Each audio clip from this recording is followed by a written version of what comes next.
এরকম প্রতিটা সেক্টরে করেছিলেন। আমাদের নেতা তারেক রহমান ঠিক একই কায়দায় তিনি প্রমাণ করেছেন যোগ্য বাবার যোগ্য সন্তান, যোগ্য মায়ের যোগ্য সন্তান। তারই পথ ধরে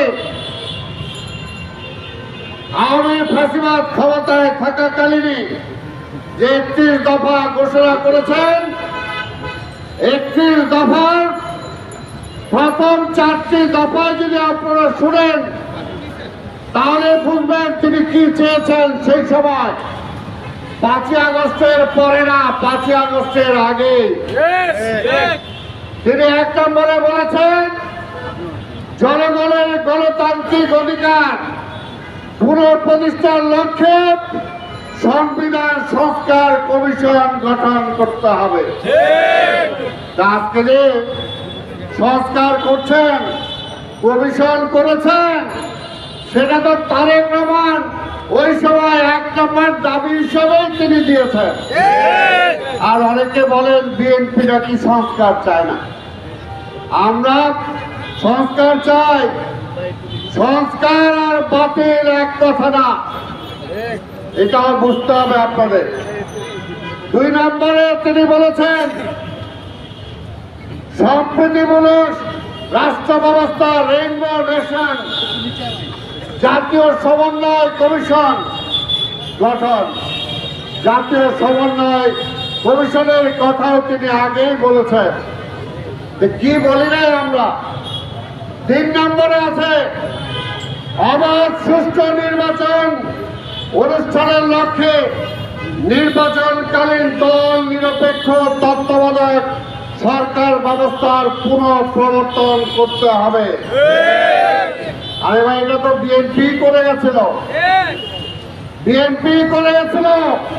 বেগম খালেদা জিয়া প্রধানমন্ত্রী নির্বাচিত হওয়ার পরেও বিভিন্ন রাজনৈতিক দলের দাবির কারণে তিনি ক্ষমতা ছেড়ে দিয়ে, ক্ষমতা ছাড়ার আগে এই তত্ত্বাবধায়ক সরকার অধীনে নির্বাচনের ব্যবস্থা সংবিধানে সংযোজন করে নিরপেক্ষ সরকারের কাছে ক্ষমতা তিনি ছেড়ে দিয়েছিলেন।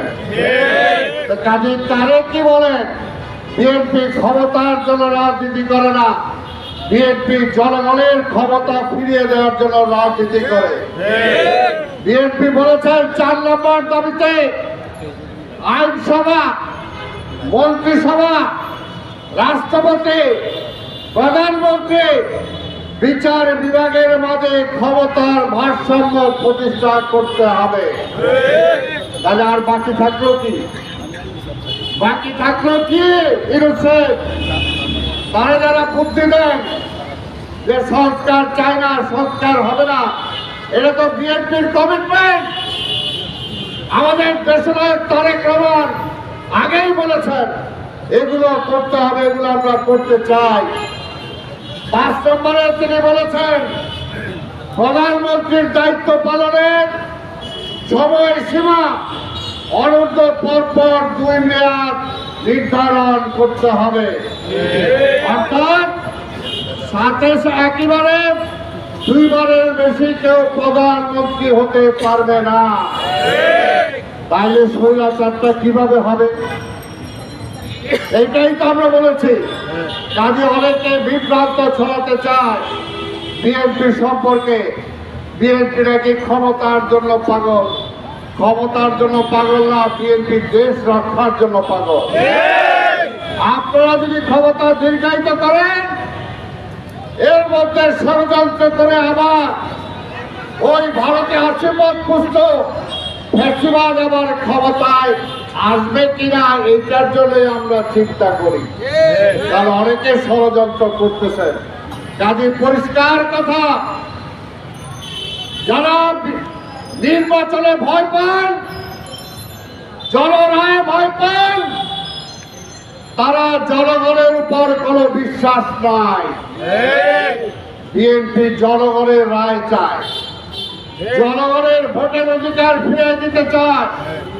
তাই পরিষ্কার কথা, যারা নির্বাচনের বিরোধিতা করে তারা ফ্যাসিবাদের দোষর। আমরা নির্বাচনে বিশ্বাস করি, আর জনগণ কারো চেনে না। জনগণ যাকে ইচ্ছা তাকে ভোট দিবে।